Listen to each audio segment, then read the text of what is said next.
Sir, ஒவ்வொரு ஆணின் வெற்றிக்கு பின்னால் ஒரு பெண் இருக்கிறாள்ங்கிறது தான் உண்மை. அது எப்படி உண்மைன்னா, என்னுடைய பொறுத்த மட்டும் சார், சுருக்கமா சொன்னா எல்லாரும் கணவனே கண் கண்ட தெய்வம் பாங்க. என்னை பொறுத்த மட்டும் மனைவியே கண் கண்ட தெய்வம் தான் நான் சொல்லுவேன் சார். அதுதான் சார் உண்மை சார். ஏனென்றால் பல வகையில் எனக்கு சந்தர்ப்ப சூழ்நிலை எல்லாத்துலையும் கை கொடுத்துருக்காங்க சார் அவங்க.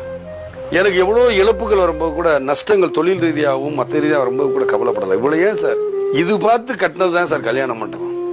நாங்கள் அரசியலுக்கு வரும்போது நான் சொன்னேன், கல்யாண மண்டபம், கல்லூரி இதெல்லாம் பாதிக்கப்படும். நம்மளுடைய வருமானம் எது எல்லாத்தையுமே நான் சொல்லி வருமான வரித்துறை கொண்டு வருவாங்க, பரவாயில்லைங்க பார்த்துக்கணும். அது பார்த்து அந்த கட்டின கல்யாண மண்டபம் இன்னைக்கு இடிச்சாங்க. ஆனால் அரசாங்கம் கொடுத்து 8 கோடி ரூபா, அதோட வேல்யூ வந்து 70 கோடி ரூபா சார். நான் 60 கோடி இழந்துதான் இருக்கேன். அது மாதிரி என்னுடைய மனைவி எல்லாத்துலையும் இவ்வளவுலாம் இழந்தும், அதான் சொல்றேன், ஒரு பெண்ணுக்கு வந்து சார் எப்பயுமே பொருள் மேல் ஆசை இருக்கும், பணத்து மேல ஆசை இருக்குன்னு இயற்கையா சொல்லுவோம். எல்லாமே இருந்து எங்க மனைவி இழந்து பரவாயில்ல அப்படின்னு சொல்லிட்டு தைரியமா இருக்காங்கன்னா, அதுதான் என் மனைவி வந்து என்னுடைய எல்லா சுக துக்கங்களும் எப்பயும் பங்கு போகுது சார். மனைவி தான் என்னைக்குமே பின்னாடி நிக்க முடியும்.